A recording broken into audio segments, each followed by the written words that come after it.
Hello everybody on YouTube, it's Rawze from Rawze.com here. Taking my motor apart. I just want to remind everybody this is not a professional video. This is not a how-to series on how to do this. This is just me taking my engine apart, working on my truck with some friends over at a friend's shop. And you know, we're just doing what we can to get this engine back running again. So I wanted to say that before I continue on. I don't want people to construe this as a professional video or a how to. You should follow the manual. You should do it professionally. You should use a torque wrench on everything, obviously, and use the book as much as you can, or the service manual, the rebuild manual. We follow it pretty good. I try to do the best I can. It's my truck. I'm going to do whatever I can to make sure that it's right. But, Rawze isn't perfect. Nobody is. So we're just going to do the best we can. Continue to pull this thing apart. And then do what we can to get this thing back together and back on the road. So I figured I'd say that real quick in the middle of the series here. Just to remind everybody.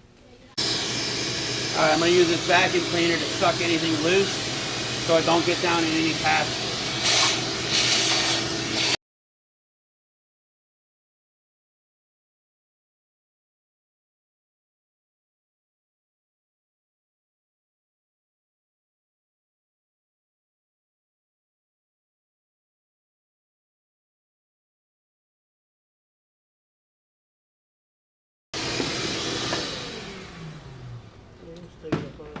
Alright, let's gently pull the gasket and put these plugs in. Where are the plugs? Right here.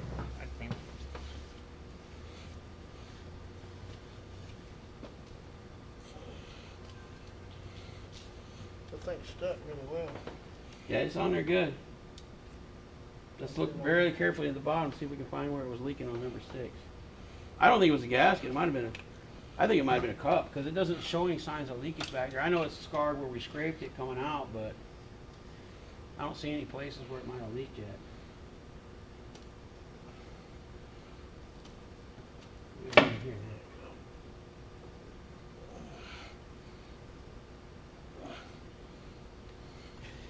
Yeah. Alright, we put our four little plugs back in. Okay, to protect the passageways down.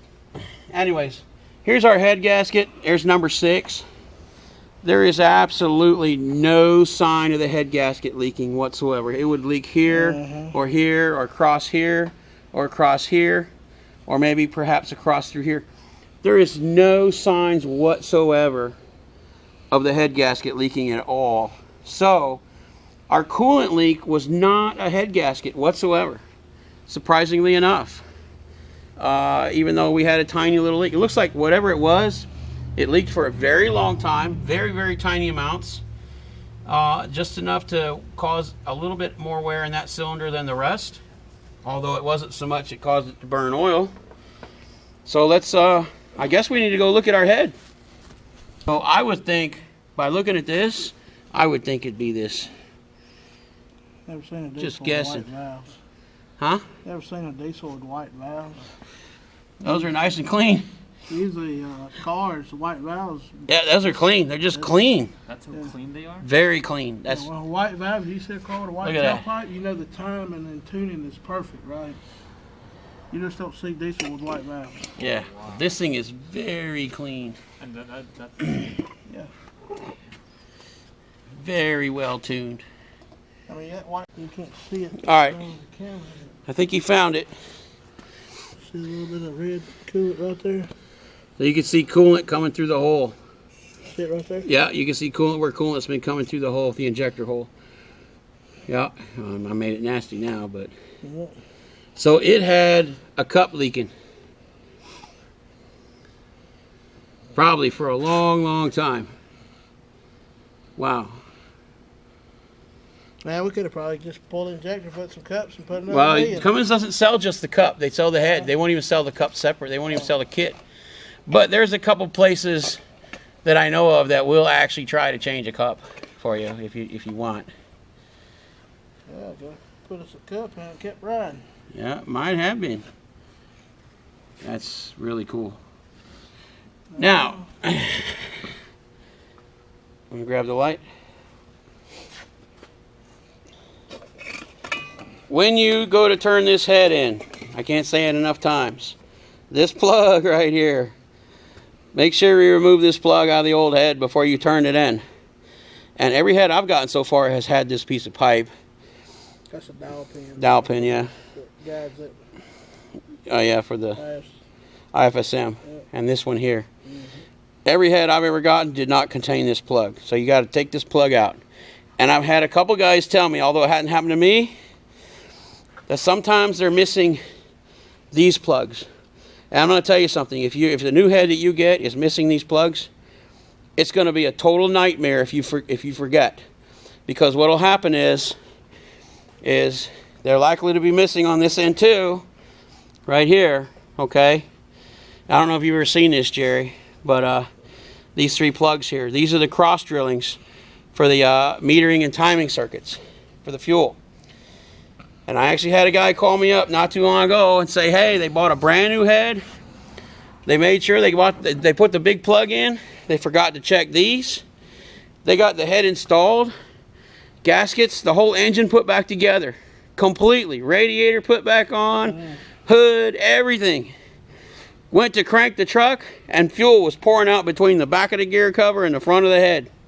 And they had to tear the whole thing down again to put these 3 plugs in because you cannot get to them. Yeah, I've seen them where they were loose. But look at them cam bearings there. All right, what about the cam bearings? Let's set this thing on. Now that we've looked at it, let's set it down and look in from the top and look at all the bearings. Or we can just look at it from here. I was going to look at it from this back side. Oh, really? Just to see there's very little wear at the top. All right, this is a cam bearing. All the wear's on the bottom, and you got the weight of the cam. You got the weight of the cam pushing down. Plus the weight of the rocker. So we got a little bit of copper. Just a tiny bit. Oh, that's beautiful. I can't tell you how many engines I pulled apart with bad cams or, you know, neglected oil or just didn't run, you know, guys didn't just keep clean oil in them. And, you know, 400,000 miles has got more wear than this. So what I was going to say, Rawze, to see how it's got just a little bit here, most of the time we pull them down, they got all the way around. Really? The whole bearings wore out. And then here's the next one in. From lack of oil. It's just beautiful, man. And then, of course, the further you go, the worse it gets. That's just progressive because of the weight of all the springs from the rockers pushing down on it constantly. So that one's got a little more wear in it, but not bad. And that one's got quite a little bit. I would say, you know, I know for a fact that I've seen engines with 400,000 miles that had about the same amount of wear. I could tell you. Just really doesn't look that bad. I mean, this one here, it's not even all the way across yet. And this one here is just starting. And so is this one. The back one's just starting. Yeah, you can feel it. So, and then the injector, the valve cam, same thing. That's pretty typical of, you know, an engine with, like say, 500,000 miles on it, I think. Because I've seen them with 500,000 miles with this much wear in them. I mean, I'm just guessing. But it does not look bad at all. Lot of life left in these. Wow.